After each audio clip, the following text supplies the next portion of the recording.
Hi guys, welcome back. It's Lisa. If you are new to the channel, welcome. Today I've got another super simple glam DIY for us. We're going to be making an easy and elegant display pedestal.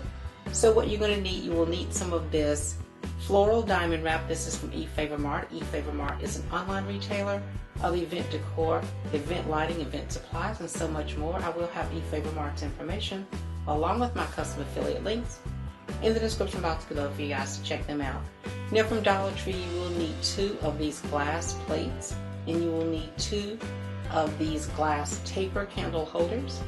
I'm going to be using E6000 glue on this project, and if you like to use hot glue you can, but it won't be permanent. So if you want to make any of the items permanent, you will need to use E6000 or an epoxy bond to help to make it permanent.